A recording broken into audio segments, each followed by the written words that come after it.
At 6:17 on a Monday morning, Richard opened his eyes before the alarm clock rang. For nearly 4 decades, Monday had meant the same thing: shower, coffee, work boots, traffic, a full day of problems that somebody expected him to solve. But this Monday was different. There was no alarm because there was nowhere he had to be. His retirement party had been 3 days earlier. His co-workers had given him a watch, a card filled with signatures, and a sheet cake with the words "Enjoy your freedom" written across the top in blue frosting. Richard had spent years imagining this morning. He thought he would feel relieved. Instead, he lay in bed staring at the ceiling, listening to the furnace turn on, wondering what time a retired man was supposed to get up. That is the part nobody warns men about. Retirement may end your job, but it does not automatically create a life to replace it. During the first few weeks, freedom can feel wonderful. You sleep later. You take your time over breakfast. You finally repair the cabinet hinge, organize the garage, and make the trip you kept postponing. Then something changes.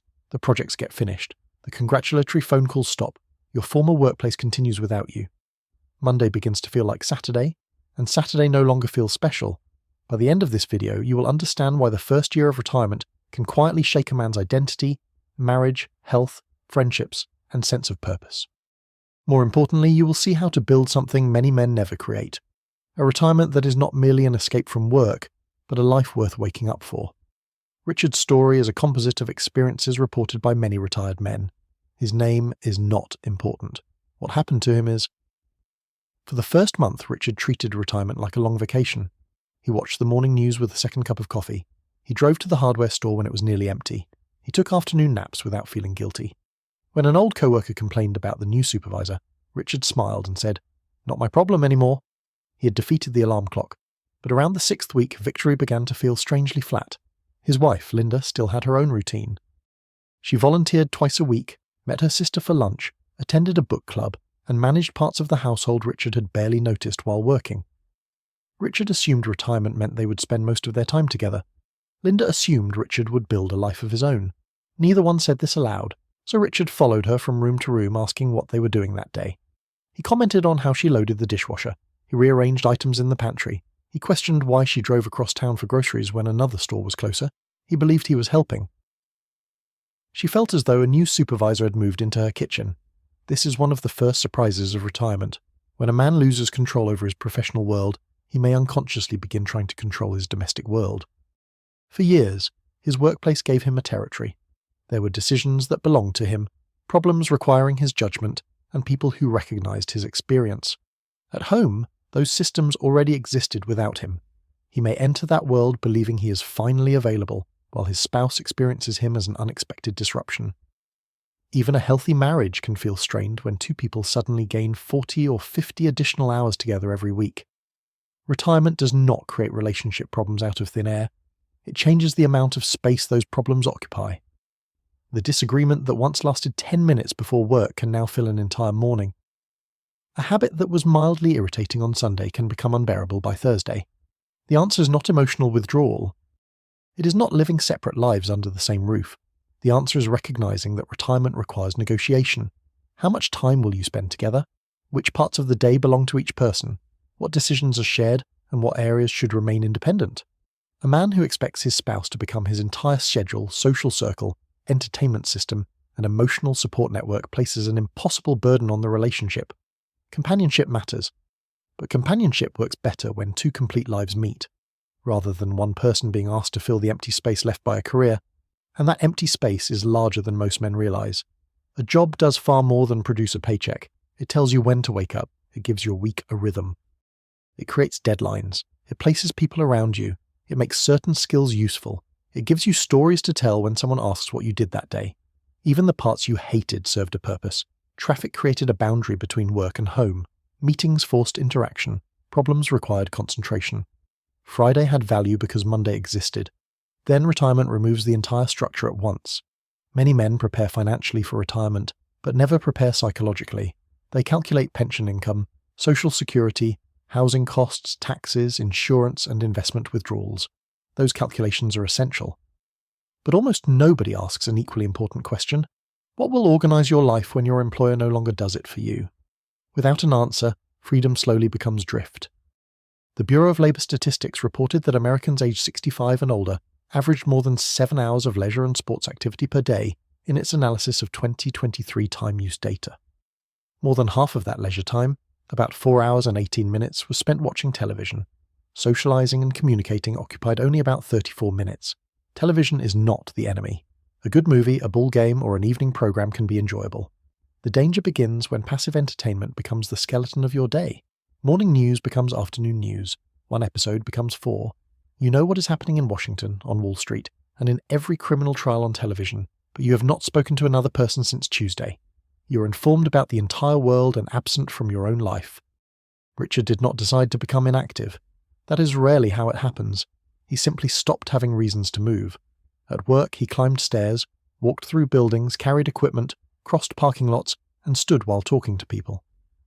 None of it felt like exercise, but it accumulated. After retirement, his destinations disappeared. The coffee pot was 20 steps from the couch. The mailbox required 2 minutes. Groceries could be collected during one weekly trip. His knees felt stiffer, so he moved less. Because he moved less, his knees felt stiffer. Then came the afternoon drink. At first, it was a small reward. He had worked all his life. Why shouldn't he pour a drink at 4? Soon 4 became 3:30. On days that felt especially empty, 3:30 became 3. There was no dramatic collapse, no single moment when Richard looked in the mirror and saw a different man. There was only accumulation, a little less movement, a little more television, a slightly later bedtime, another cancelled plan, another week without calling anyone. The habits that damage retirement rarely arrive looking dangerous. They arrive looking comfortable. This is why the first year matters so much. You're not simply spending time, you're training yourself how to live for the next 10, 20, or possibly 30 years. Every repeated day is casting a vote for the man you're becoming. The solution is not to recreate a 40-hour work week unless that is genuinely what you want. The solution is to build structure before comfort hardens into confinement. Start with anchors. An anchor is a commitment that happens at a specific time and gives shape to the hours around it. Wake up within the same 1-hour window most days. Get dressed, even when nobody's expecting you. Leave the house before noon. Schedule movement as though it were an appointment. Give certain days a purpose. Monday might be for errands and finances. Tuesday could include a walking group or part-time work. Wednesday might be reserved for a home project. Thursday could involve volunteering. Friday might be breakfast with another man. The exact activities matter less than their reliability. You do not need every hour scheduled. Retirement should include spaciousness. But there is a difference between open time and empty time. Open time is chosen. Empty time happens to you. Around the 3rd month of his retirement, Richard received a call from a former co-worker. The man needed help understanding an old piece of equipment. Richard explained the issue in less than 5 minutes. "Of course," the younger man said. "I should have known you'd have the answer." Richard felt better for the rest of the day. Not because he missed the equipment, he missed being useful. This is the second truth men are rarely told. Retirement can remove status faster than it creates purpose. For decades, people may have come to you for decisions, repairs, information, approval, or protection. Your phone rang because something mattered and you knew what to do, then the call stopped. At first, the silence feels peaceful. Later, it can begin to sound like evidence that the world no longer needs you. This is especially difficult for men who built their identities around competence. Ask them who they are, and they answer with what they did. I was a mechanic. I ran a construction crew. I worked for the railroad. I owned a small business. I spent 35 years in law enforcement. Notice the tense. The job may have ended, but the skills did not disappear. The patience, judgment, discipline, humour, and hard-earned pattern recognition still exist. Retirement does not make those qualities obsolete. It simply removes the old delivery system. Your next task is not to find another prestigious label. It is to find a new place where your abilities can be useful. That might mean mentoring a younger tradesman, helping at a veterans organisation, repairing bicycles for neighbourhood children, coaching, teaching a short community class, serving at a food pantry, or helping a non-profit manage something you understand. It could mean part-time work, not because you failed at retirement, but because you enjoy being expected somewhere. There is no medal for remaining completely unemployed. Some men discover that 10 or 15 hours of paid work each week gives them social contact, spending money and structure, without taking their freedom away. Others want no employer at all. That is fine. But every man still needs a reason to be responsible for something beyond his own comfort. Purpose does not have to be grand. It does not require starting a foundation, writing a book, or changing the world. Purpose can be one person who counts on you, one skill you are passing forward, one place that notices when you do not arrive. The real question is not, how do I stay busy? A man can stay busy reorganizing the same garage for 10 years. The better question is, who or what benefits because I am still here? That answer can change everything. But purpose alone is not enough if your social world disappears. Work creates what might be called accidental friendships. You see the same people repeatedly. You complain about the same problems. You share lunch, jokes, deadlines, victories and losses. You may never visit one another's homes, yet you know the names of their children and the story behind the scar on their hand. Then you retire and promise to stay in touch. For a few weeks you do. Eventually the workplace moves forward. New people arrive. Old problems are replaced by new ones. The stories become difficult to follow because you are no longer there. Nobody has betrayed you. You have simply left the environment that kept those relationships alive. Men are especially vulnerable when most of their social contact came through work or through their spouse. The National Institute on Aging warns that social isolation and loneliness are associated with greater risks of several physical and mental health problems. But knowing isolation is harmful does not tell a man how to avoid it. Make friends is not a useful instruction when you are 67 and have not made a new close friend in 20 years. Friendship at this age usually grows sideways. It begins with repeated activity, not immediate emotional disclosure. You see the same man at the gym every Tuesday. You join a volunteer crew. You attend the same breakfast place. You help at the American Legion, a church, a community workshop, a fishing club, or a local sports league. Familiarity comes first, then conversation, then trust. The mistake is waiting until you feel lonely before building connection. Loneliness tells you to stay home. It convinces you that everybody else already has enough friends. It makes every invitation feel like work and every unfamiliar room feel as if it belongs to someone else. Build connection while you still have momentum. And do not confuse digital contact with being known. You can receive 50 birthday messages online and still have nobody to call when the car will not start after a medical appointment. A strong retirement needs at least 3 kinds of people. Someone you can enjoy, someone you can help, and someone you can call when life becomes difficult. One person may fill more than one role. The number is not the point. The point is making sure your social world can survive without a payroll department. Richard had spent 38 years around other men, yet 6 months into retirement, he could not name one person he saw every week besides his wife. That realization embarrassed him. He almost did nothing about it. Pride often tells older men that asking for company is a sign of weakness. So instead of saying, "I've been too isolated lately," a man says, "People are too busy." Instead of inviting someone to breakfast, he waits for the other man to call. Both men wait. Both assume the silence means the other is uninterested. Another month disappears. Richard eventually sent a simple message to a former co-worker. "I'm getting breakfast Thursday morning. Want to join me?" No confession. No dramatic explanation. Just breakfast. The first week there were 2 men. By the 3rd month there were 5. They did not discuss their deepest emotions. They talked about trucks, blood pressure, adult children, old supervisors, home repairs, and one man's upcoming surgery.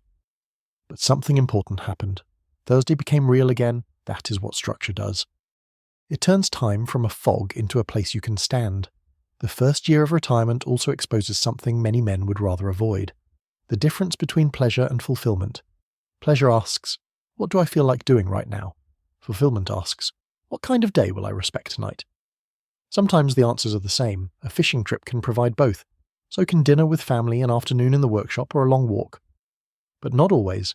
The couch often wins at 3 in the afternoon and loses at 9 that night. The difficult phone call loses in the morning and wins when the friendship is restored. Exercise may lose when you put on your shoes and win when you realize you can still carry groceries without help.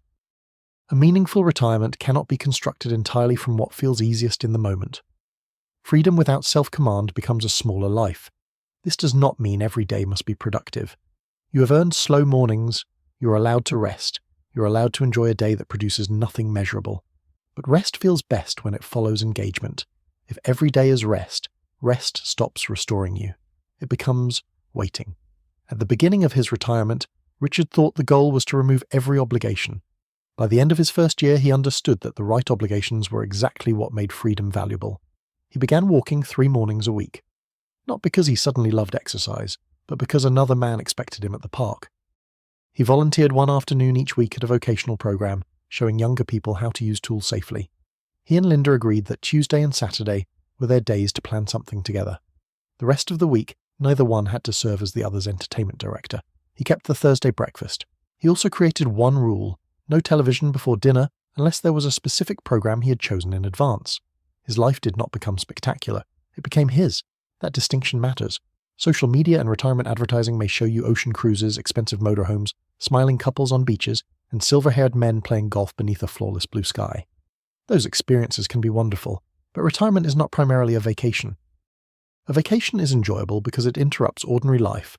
Retirement is ordinary life. It includes dental appointments, grocery shopping, disagreements, rainy Tuesdays, home repairs, lower energy, family problems, and weeks when nothing exciting happens.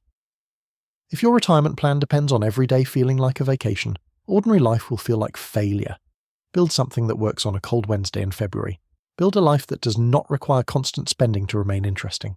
Build routines that protect your body, people who notice your absence, work that uses something valuable in you, and enough unstructured time to enjoy the freedom you spent decades earning. If you are approaching retirement, do not wait for your final day at work to begin. Run an experiment now. Take 1 week of vacation and do not travel. Stay home and live as if you were retired. What time do you wake up? Who do you speak to? How much do you move? How quickly do you become bored? Does your spouse expect something different from the week than you do? Which parts feel peaceful and which parts feel empty? That week may teach you more than another retirement income calculator. Then write a one-page plan for the first 90 days, not the next 20 years, just 90 days. Include 5 anchors, 1 for your body, 1 for your relationships, 1 for usefulness, 1 for learning, and 1 for enjoyment. For your body, it may be walking, strength work appropriate for your ability, swimming, or attending a class after speaking with a healthcare professional if necessary. For relationships, it could be a weekly breakfast, a standing phone call with your brother, or a regular afternoon with your grandchildren. For usefulness, choose someone or somewhere that benefits from your experience. For learning, study something that makes you a beginner again. Learn basic Spanish. Take a woodworking course. Understand the technology you once avoided. Learn to cook 5 meals well.